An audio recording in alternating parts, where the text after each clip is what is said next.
அழைக்கிறான் மாதவன்.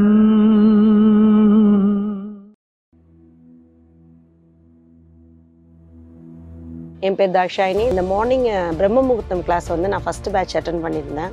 திருமாறன் ஐயா தான் எடுத்திருந்தாங்க. எனக்கு அது வந்து ரொம்ப வெரி யூஸ்ஃபுல். அந்த டைமில் வந்து ரொம்ப ஒரு மாதிரி பதட்டம், டென்ஷன் அந்த மாதிரிலாம் இருந்துச்சு. பட் வந்து நான் வந்து ஒரு தேடலில் இருக்கும்போது யூடியூப்ல மூலியமாக நான் அவங்களோட சர்ச் பண்ணி அதில் நான் ரெஜிஸ்டர் பண்ணியிருந்தேன். நம்ம வீட்டிலேருந்து ஜூமில் தானே அட்டன் பண்ண போகிறோம், என்ன அளவுக்கு நமக்கு ரிசல்ட் கிடைக்கும் அப்படின்னு தான் நினச்சி நான் அந்த கிளாஸை நான் ஸ்டார்ட் பண்ண ஆரம்பித்தேன். ஃபர்ஸ்ட் டேவே எனக்கு வந்து அவங்க கூட ரொம்ப வந்து ஒரு கனெக்ஷன் கிடைச்சிச்சு. ஸோ இன்னர் கனெக்ஷன், அதேமாதிரி டிவைன் கனெக்ஷன், எல்லாத்தோட எனக்கு வந்துட்டு ஒரு பாசிட்டிவா என்னோட மைண்டும் சரி, என்னோட பாடியும் சரி, என்னை சுற்றி இருக்கிறவங்களையும் சரி, என்னால் வந்து அந்த பாசிட்டிவா கோப்பப் பண்ணி கொண்டு போகிறதுக்கான எல்லா சூட்சமும் எனக்கு அந்த மார்னிங் அந்த 4 to 5 பிரம்ம முகூர்த்த கிளாஸில் கிடைச்சிச்சு. அதுக்கு ரொம்ப வந்து நான் தேங்க்ஸ் சொல்லிக்கிறது வந்து பார்த்தீங்கன்னா திருமாறனுக்கு தான். நிறைய சேஞ்சஸ் ஒன்றும் இல்லை, எல்லா லெவல்லையும், அதாவது ஃபினான்ஷியலியும், ஃபிசிக்கலியும் அண்ட் வந்து மென்டலியும் நான் நிறைய சேஞ்சஸ் கிடைச்சிச்சு எனக்கு. அதாவது எல்லாருக்கூடயும் எனக்கு கனெக்ட் ஆக முடிஞ்சிச்சு. அவங்க வந்து பார்க்கறதுக்கு எனக்கு சின்ன இருந்தாலும் உண்மையான ஒரு குருவா என்னால் ஏற்றுக்க முடிஞ்சிச்சு.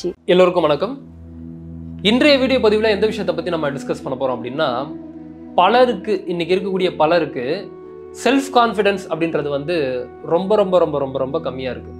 அப்போ இந்த செல்ஃப் கான்ஃபிடென்ஸ் ரொம்ப கம்மியாக இருக்கிறதுனால என்ன மாதிரியான விஷயங்கள் அவங்க ஃபேஸ் பண்ணுறாங்க அப்படின்னா, என்ன மாதிரி அவங்க மாறிக்கிறாங்க அப்படின்னா, இதெல்லாம் என்னால் முடியாதுங்க அப்படின்னு சொல்லக்கூடிய ஒரு விஷயமாக மாறிடுது. அப்போது இதெல்லாம் என்னால் முடியாது, அதெல்லாம் என்னால் முடியாது, இதெல்லாம் வந்து எனக்கு செட் ஆகாதுங்க, இதெல்லாம் என்னால் பண்ண முடியாதுங்க அப்படின்னு சொல்லி அவங்க தாழ்த்திக்க ஆரம்பிக்கிறாங்க. இருக்கிறதுலே ஒரு மோசமான ஒரு விஷயம் என்ன அப்படின்னா, அவங்க தாழ்த்தி கொள்றது தான். இப்போ அந்த இடத்துல என்னன்னா, அந்த நான்ற தன்மையை பற்றி நான் பேசலை, அது வேற சாப்டர், டோட்டலாக அது வேற சாப்டர். நான்ற தன்மை நீங்கள் ஆன்மீக ரீதியாக இழக்கிறது அது வேற. ஆனால் உங்களை நீங்கள் தாழ்த்திக்கிறீங்க அப்படின்னா, இதெல்லாம் என்னால் பண்ண முடியாதுங்க, அதெல்லாம் என்னால் பண்ண முடியாதுன்னு தாழ்த்திக்கிறீங்க அப்படின்னா தற்கொலைக்கு சமமானது. உங்களை நீங்களே வந்து தற்கொலைக்கு முயற்சி பண்ணுறீங்கன்னு அர்த்தம். அப்போது எந்த மாதிரியான விஷயங்கள்லாம் நம்ம அப்படி தாழ்த்திக்கிறோம் அப்படின்னு சொல்லி பார்த்தோன்னா, ஏதாவது ஒரு பெரிய விஷயம் மாதிரி அது தெரியும், மற்றவங்க அதை பண்ணியிருப்பாங்க, அவங்கள ரொம்ப நம்ம பெரிய ஆளாக பார்க்கறதுனால இதெல்லாம் நம்மளால முடியாதுங்க அப்படின்னு சொல்லி இருந்துடுறீங்க. இப்போ ஒரு எக்ஸாம்பிளுக்கு, ஏதாவது மேடை ஏறி ஒரு விஷயத்த பேசணும் அப்படின்னு சொல்லி யாராவது கூப்பிடுறாங்க அப்படின்னா, ஐயோ அதெல்லாம் நம்மளால முடியாதுங்க. அதே மாதிரி வேற ஏதாவது ஒரு விஷயம் யார் முன்னாடியாவது வந்து பண்ணு அப்படின்னு சொல்லி சொன்னால், அந்த மாதிரி ஐயோ இதெல்லாம் நம்மளால முடியாது, இதெல்லாம் வந்து பண்ணுறதெல்லாம் வந்து பெரிய ஆள்னால தான் பண்ண முடியும், இந்த மாதிரியான விஷயங்கள் எல்லாமே ரொம்ப பணக்காரவங்க தான் பண்ணணும், இந்த மாதிரி உங்களை நீங்கள் தாழ்த்திக்கிறதுன்றது ரொம்ப ஜாஸ்தியாக இருக்குது. நான் பார்க்குறேன், ரொம்ப ரொம்ப ஜாஸ்தியாக இருக்குது. ஏதாவது ஒரு 500 ரூபா செருப்பு போடணும்னா கூட பல பேருக்கு என்னன்னா, ஐயோ 500 ரூபா கொடுத்து செருப்பு வாங்கணுமாங்க, நம்மளுக்கு 100 ரூபா செருப்பு போதுங்க அப்படின்னு சொல்லி உங்களை நீங்க தாழ்த்திக்கிறீங்க. அப்போ உங்களுக்குள்ள இருக்கக்கூடியதும் இறைவன் தானே. உங்களுக்குள்ள ஒரு ஆன்மா இருக்கு, அந்த ஆன்மாவிற்கு நீங்க என்ன மதிப்பு கொடுத்தீங்க? உங்களை நீங்களே எப்படி நீங்க தாழ்த்திக்கிறீங்க? அதுக்கு என்ன மதிப்பு கொடுக்குறீங்க? இவ்வளவு நாளா இந்த உடம்பு இயக்கத்துல இயங்கிட்டு இருக்குது, இந்த உடம்புக்கு நீங்க மதிப்பு கொடுக்கல, இந்த ஒரு உடம்புக்கு தேவையான ஒரு விஷயத்தை நீங்க பண்ணி கொடுக்கல. காஸ்ட்லியான ட்ரெஸ்ன்றது கூட ஒரு 500 ரூபா 700 ரூபா கொடுத்து கூட வாங்கி போட மாட்டாங்க. அதெல்லாம் வந்து எதுக்குங்க, இதெல்லாம் வேண்டாம், ஒரு 100 ரூபால பார்ப்போம் அப்படின்னு சொல்லி மாறிக்குது. அது என்னன்னா குடும்ப கஷ்டத்துல கிடையாது, அவங்களுக்கு தாழ்த்திக்கிறாங்க. இதுவே அவங்களோட குழந்தைக்கு இல்லை மற்றவங்களுக்கு ஏதாவது வேணும்னா பண்ணி கொடுப்பாங்க. நீங்க அவங்களுக்குலாம் பண்ணி கொடுங்க, நான் வேணாம்னு சொல்லி சொல்லலை. ஆனா உங்களை நீங்க தாழ்த்திக்கிட்டு, உங்களை நீங்க அழிச்சுக்கிட்டு மற்றவங்களுக்கு பண்ணீங்க அப்படின்னா உங்களோட வாழ்க்கை நீங்க ரொம்ப கஷ்டப்பட வேண்டிய விஷயம் இருக்கும். மேபி இப்போ உங்களுக்கு சந்தோஷமா தெரியலாம், ஏதாவது ஒரு சூழல் ஒன்று ஏற்படும், உங்களோட மன கஷ்டமா இருக்க மாதிரியான ஒரு சூழல் ஏற்படும் போது நீங்க யோசிச்சு பார்க்கும்போது என்ன தோணும்னா, சே மற்றவங்களுக்காக மட்டுமே வாழ்ந்துருக்கோம், எனக்கான ஒரு விஷயம் நான் இங்க வாழவே இல்லைன்னு சொல்லி பல பேர் இன்னைக்கு புலம்புறதை நான் பார்க்குறேன். என்ன காரணம்னா, மற்றவங்களுக்காக வாழ்றது வாழ்க்கை தான், இல்லைன்னு சொல்லி சொல்லலை, ஆனா உங்களையும் நீங்க விட்டுறக்கூடாது. திருவள்ளுவர் சொல்லக்கூடிய 13 கடமைகள்ல இல்லறத்தானுக்கான 13 கடமையில ஒரு கடமையாக தன்னைத்தான் பார்த்து கொள்ளுதல்ன்றது அவசியமா சொல்றாரு.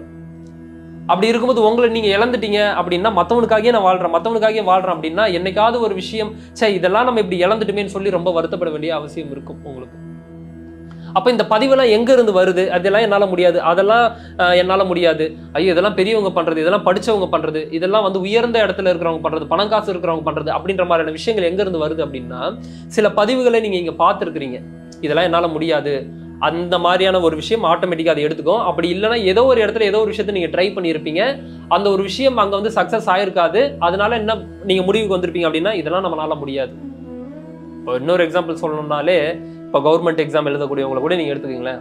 கவர்மெண்ட் எக்ஸாம் எழுதக்கூடியவங்க ஒரு 4 வாட்டி 5 வாட்டி யூபிஎஸ்சி எழுதுறாங்கன்னா, எத்தனையோ பேர் ஐஏஎஸ்ஸாக ஆயிருக்காங்க. எத்தனாவது 7வது முறை எழுதும்போது ஐஏஎஸ் ஆயிருக்காங்க.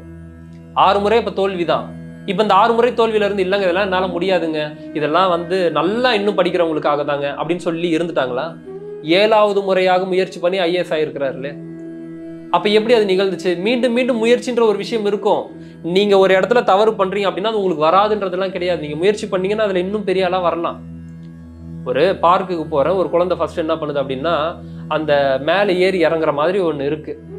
அந்த தொங்குவாங்களே, பிடிச்சி தொங்குவாங்களே, அந்த குழந்தை மேலே ஏறி இறங்குற மாதிரி இருக்கு. அதுல ஃபர்ஸ்ட் அந்த குழந்தை என்ன பண்ணுதுன்னா, ஒரு 2 படிக்கட்டுல காலை வைக்குது. பட்டுன்னு அவங்க அப்பாவை பிடிக்குது. திரும்ப இன்னும் 2 படிக்கட்டு ஏறுது, அவங்க அப்பாவை பிடிக்குது. திரும்ப இறங்கிடுச்சு பயத்துல. திரும்ப என்ன பண்ணுது அப்படின்னா, ஃபர்ஸ்ட் ஒரு படிக்கட்டுல அவங்க அப்பாவோட சப்போர்ட் இல்லாம ஏறி பாக்குது. அப்புறம் திரும்ப ஏறி பாக்குது. அப்புறம் உச்சத்துக்கு அங்க போயிடுது, மேல போயிடுது. அப்புறம் அங்கிருந்து நடக்கிறதுக்கு வந்து என்ன யோசிக்குதுன்னா, ஐயோ பயமா இருக்கு அப்படின்னு சொல்லிட்டு அப்பாவோட கை பிடிச்சு நடக்குது. அடுத்து திரும்ப என்ன பண்ணுது அப்படின்னா, திரும்ப இப்படி சுத்தி இறங்குது. இந்த மாதிரி ஒரு 2 வாட்டி அவங்க அப்பாவோட சப்போர்ட்டோட பண்ணதுக்கு அப்புறம் அந்த குழந்தைக்கு ஒரு கான்ஃபிடன்ஸ் வந்து பில்ட் ஆகுது. அந்த குழந்தைக்கு எப்படி பில்ட் ஆகுது பாருங்க. அதுக்கப்புறம் என்ன பண்ணுது, அப்பா நீ எல்லாம் வர வேண்டாம், நீ போ, நானே ஏறி இறங்கிடுன்னு சொல்லி ஈஸியா ஏறி, அப்பயே மிஞ்சி போச்சுன்னா ஒரு 10 நிமிஷத்துக்குள்ளதான் இருக்கும், அப்பயே அந்த குழந்தை அந்த இதை ஏறி அந்த சைடு இறங்குது. அவ்வளோ கேர்ஃபுல்லா இறங்குது.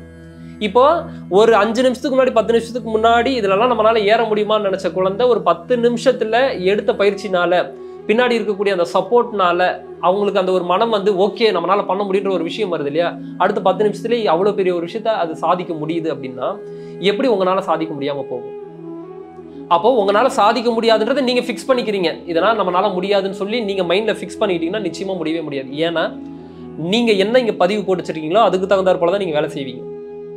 ஒன்றும் இல்லை, காலையில 4 மணிக்கு எந்திரிக்கணும், ஐயோ நம்ம நல்லா முடியாதுங்க அப்படின்னா காலையில 4 மணிக்கு உங்களுக்கு முழிப்பு வந்தாலும் இல்லை என்னால் முடியாதுன்னு சொல்லிட்டு திரும்ப படுப்பீங்க.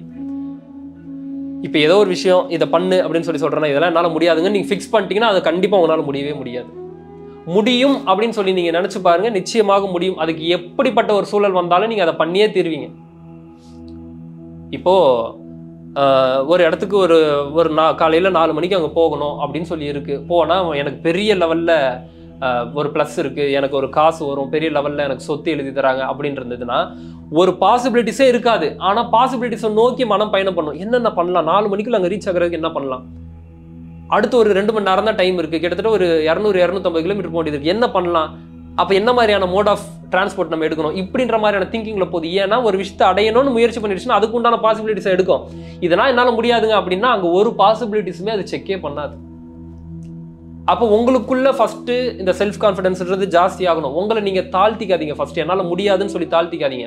அந்த மாதிரி உங்களுக்கு நீங்க செல்ஃப் லவ்ன்றது ரொம்ப ரொம்ப அவசியம். இதை தான் நான் எல்லா இடத்துலையும் சொல்லுவேன், செல்ஃப் லவ் ரொம்ப ரொம்ப அவசியம். நான் இப்படி இருக்கேன், எனக்கு எதுக்கு இது, மற்றவங்க இப்படி இருந்துட்டு போட்டோம் அப்படின்றீங்கன்னா ஒரு நாள் நிச்சயமாக சொல்றேன், இப்படி இருக்கிறவங்க ஒரு நாள் சஃபர் ஆவீங்க. என்னை பார்த்துக்கவே இல்லை, நான் பார்த்துக்க மறந்துட்டேன் அப்படின்னு எல்லா விஷயத்தையும் சொல்லுவீங்க. ஸோ இந்த 2 விஷயம் இருக்கு.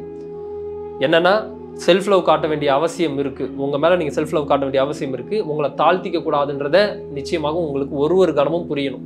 எப்பெல்லாம் உங்களை நீங்க தாழ்த்திக்கிறீங்களோ சும்மா வார்த்தைக்கு கூட உங்களை தாழ்த்திக்காதீங்க. என்னால முடியுன்ற நீங்க நின்று பாருங்க, நிச்சயமாக முடிச்சு காட்டுவீங்க. அப்ப இதோட பதிவுல எங்க இருந்து வருதுன்னா, இதுக்கு முன்னாடி அனுபவிச்ச சில பதிவுகள்ல இருந்து வருது, இதுக்கு முன்னாடி பார்த்த சில பதிவுகள்ல இருந்து இதெல்லாம் முடியாது, இதெல்லாம் நான் வந்து இதுக்கு முன்னாடி பண்ணி நான் வந்து தோல்வி அடைஞ்சிட்டேன் அப்படின்ற பதிவுலாம் அங்க இருந்து வருது. முயற்சி பண்ணீங்கன்னா, மீண்டும் மீண்டும் முயற்சி பண்ணீங்கன்னா அந்த ஒரு விஷயம் உங்களால பண்ண முடியும். தற்கொலைக்கு சமமானது எது அப்படின்னா உங்களை நீங்க எதுவுமே நான் வந்து லாய்க்கு இல்லைன்னு நினைக்கிறது தான். ஸோ உங்களை நீங்க அழிச்சுக்காதீங்க. வாழ்க்கையில முன்னேறணும் அப்படின்னா உங்களுக்கு இந்த உலக வாழ்க்கைக்கு சொல்றேன், வாழ்க்கையில முன்னேறணும் அப்படின்னா ஒரு கோல் அவசியம். அந்த கோலை நோக்கி பயணம் பண்ணுங்க. தாழ்வு மனப்பான்மையில மட்டும் போயிடாதீங்க. ஸோ இந்த விஷயத்தை தான் இன்னைக்கு ஷேர் பண்ணணும்னு சொல்லி விருப்பப்பட்டேன். அடுத்த வீடியோல சந்திப்போம். நன்றி, வணக்கம். காலை பிரம்ம முகூர்த்தத்துல எந்திரிச்சா உங்களோட வாழ்க்கையே மாறிடும் அப்படின்னு சொல்லி பல பேர் சொல்றது கேள்விப்பட்டிருக்கோம். ஆனா பால் போடுறவங்களா இருக்கட்டும், இல்ல வந்து என்னோட பக்கத்து வீட்டுக்காரரா இருக்கட்டும், எல்லாருமே கிட்டத்தட்ட 4 மணிக்கு தான் எந்திரிக்கிறாங்க. ஆனா அவங்களோட வாழ்க்கையில மாறின மாதிரி இல்லையே அப்படின்ற பல பேரோட கேள்வி உண்டு. 70ஆல் மட்டுமே வாழ்க்கை மாறாது. சில விஷயங்களை ஹேபிட்டாக சேஞ்ச் பண்ணணும், சில விஷயங்களை ஹேபிட்ல இருந்து எடுக்கணும். இந்த மாதிரி நீங்க விஷயங்களை பண்ணிட்டீங்க அப்படின்னா வாழ்க்கையில சக்சஸ் அப்படின்ற ஒரு விஷயம் இருக்கும். ஸோ அதுக்காக தான் ஆன்லைன் வகுப்பு ஆன்லைன் ஜூம்ல வந்து நடக்க இருக்குது. அதுல என்ன மாதிரி விஷயங்கள்லாம் இருக்கும்னு சொல்லி பாத்தீங்கன்னா டிஃப்ரெண்டான மெடிடேஷன்ஸ் இருக்கும். அதே மாதிரி சில சேலஞ்சஸ் கொடுப்போம். அதை நீங்க தொடர்ந்து பண்ணிட்டு வரும்போது அது ஹேபிட்டாக மாறும். அந்த விஷயம் ஹேபிட்டாக மாறும்போது உங்களோட லைஃப்ல பல மாற்றங்கள் கொண்டு வரும். அது எப்படி அப்படின்னா ஸ்பிரிச்சுவல் growth-ஆக இருந்தாலும் சரி, ஃபினான்ஷியல் growth-ஆக இருந்தாலும் சரி, வாழ்க்கையில் ஏற்படக்கூடிய பிரச்சனைகளை எப்படி ஃபேஸ் பண்றது, ஸ்ட்ரெஸ், டிப்ரெஷனு, இதுல எல்லாத்துலயும் இருந்து விடுபடுவதற்கு ஒரே ஒரு புரிதல் அவசியம். அந்த புரிதல் உங்களுக்கு ஏற்படும். ஸோ இந்த கிளாஸ்ல நீங்க ஜாயின் பண்ணணும் அப்படின்னா கீழே கொடுத்துருக்க அந்த லிங்கை கிளிக் பண்ணி ஜாயின் பண்ணீங்க.